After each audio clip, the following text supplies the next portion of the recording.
everybody. This is Russ here at the RBRS. It's Russ Basement Recording Studio. Sorry I hadn't been with you for a while, but I'm just trying to wrap my head around everything that's been happening lately. Yeah, you got a president trying to give advice on how to take disinfectant for the coronavirus. I mean, yeah, it's just butt crack crazy. Yep, that's right. I said butt crack crazy.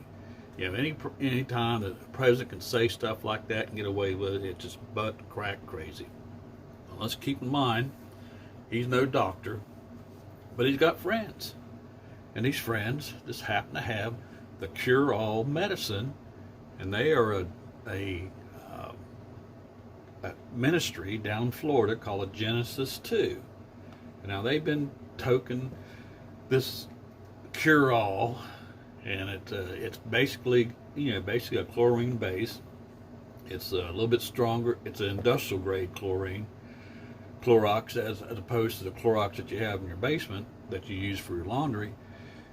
And they like for you to take drops of it at a time and mix it in with your favorite drink. It's supposed to cure everything. You know, some of these people are taking 6 and 8 drops per day.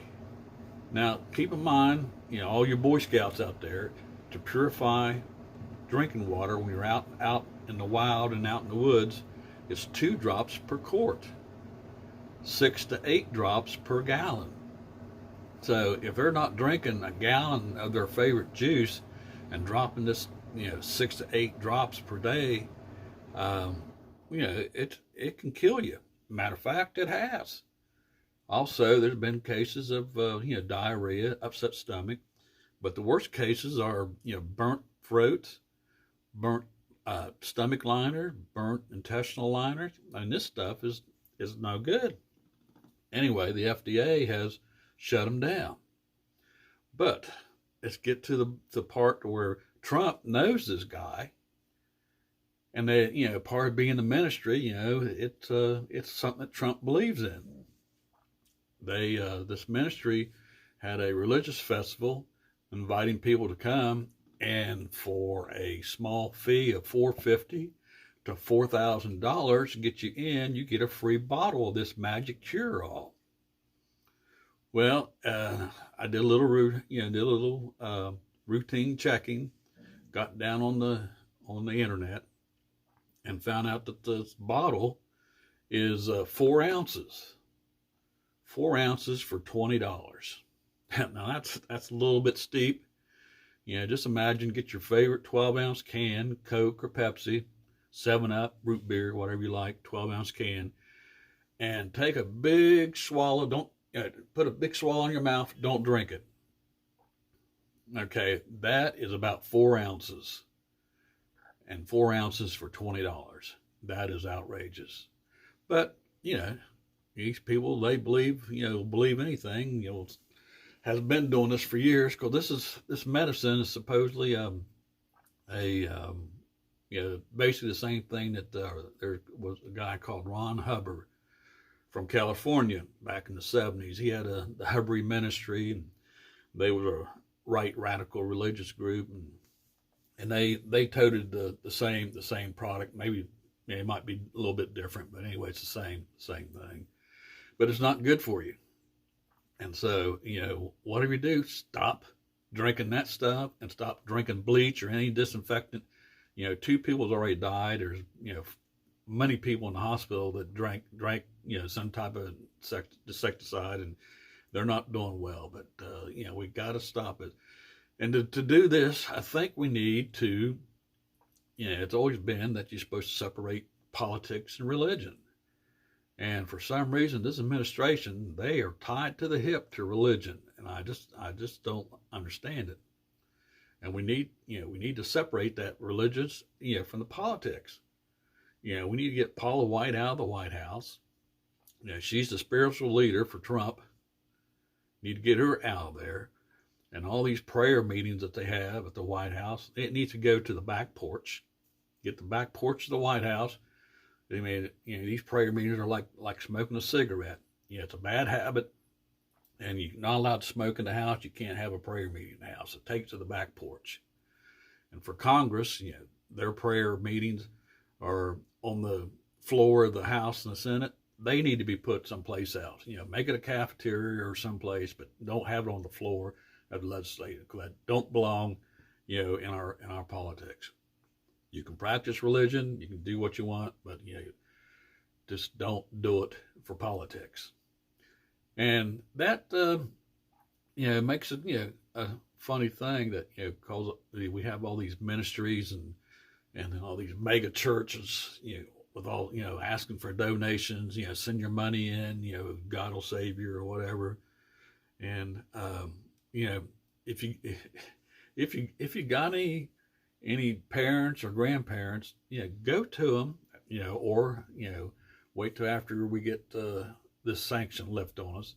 You might want to call them on the phone and tell them to quit sending money to these mega churches and these ministries. They, just ask them, when was the last time that they sent you anything? Calendar or cup, plate mats, a bracelet, or something in return for all the money that you sent to them. They're going to say no. And then you ask them, well, why are you sending the money? Well, he's doing this and this. And then you just counter with this. God didn't ask for money, and Jesus didn't ask for money. Jesus didn't have a whole fleet of camels. He didn't have a whole bunch of new chariots, sitting in the barn, and he didn't have a whole corral of Arabian horses to pull those chariots. So tell them, don't send them any money until they say they're going to cut you off. Then you might send them a little bit, but don't keep sending them money and keep them in business, because all they're after is your money. They could care less. And then as far as religions go, churches, I'd like to see them be taxed just like every other corporation. They can take 20% out, to pay, to support themselves. Consider it like a 20% commission of how much money they collect. The other 80% needs to go 100% to charity in the community, not charity to the people in their congregation. It needs to be pure charity. And then any money that 80% that doesn't go, the state can collect 100% of what's not spent on charity. That's just my thought, because church is supposed to help people, not take money from and steal from. Anyway, that's been bothering me for 3 or 4 days, and I just couldn't wrap my head around it. And I thought maybe giving it off my chest, I might feel a little bit better, and playing music it helped a little bit, and this has really helped also. But I really appreciate you taking time to listen to it. But the funny thing that's happened is that I've been learning lead on a guitar, and takes practice, and I've been having fun doing it. It's real relaxing, and I find it kind of soothes my nerves a little bit. And it comes to the point that you think that you're getting real good, and then all of a sudden you fall backwards. Well, you need to practice a little bit more, do something different, play something different, and then you can go back to what you were working on. And that's just a little bit of variety in how you do things. That's the reason why I opened up that little song there, just a little four chord progression, just something nice and simple, a little bit of arpeggio, and something that sounds a little bit like lead, but not quite lead. Anyway, we have a lot of things going on around the place, and I'd like to keep things going here. Matter of fact, I got my dog Hudat trying to make a presence here, but he's seemed to got away a little bit. And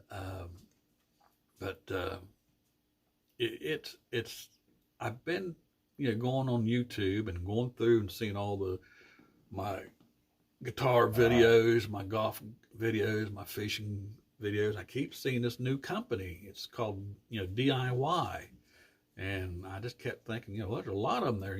Clothes, masks, guitars, DIY. And I thought, that's got to be some new corporation going to be competition to Amazon. Anyway, I finally broke down and watched one that had a DIY Fender Strata, and I thought, well, I got a Strata. Let's take a look at it.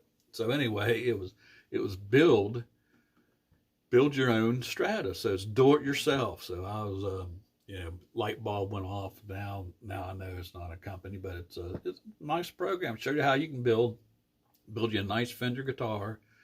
You buy the components for $68 off of eBay. If you're good with working with wood and like to have you got a little time on your side, like right now, you might want to look into it. Just look up DIY Fender and you'll find that video. So to close this off, I want to keep it short. I kept it long last time. I want to make sure we keep it a little short, keep your attention span. But whatever you do, to stop this virus, just stop socializing. It'll eventually get down to where we can all get out and say hi to everybody. Probably say hi to people we don't even like, but that time's coming. So I want to end this with a song that a couple weeks ago, my friend Brian with Active Melody. You can check him out. I'll try to put him down in the comment or in the description of this his webpage.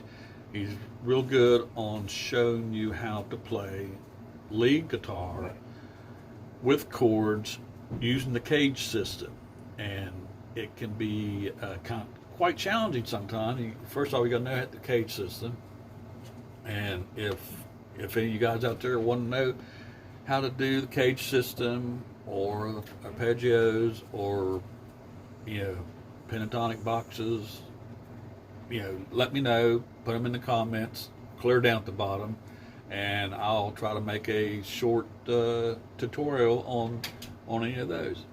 But anyway, here it is, and enjoy yourselves, and be safe out there. Now I gotta remember how it starts, but here we go.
All right, thank you. Be safe out there.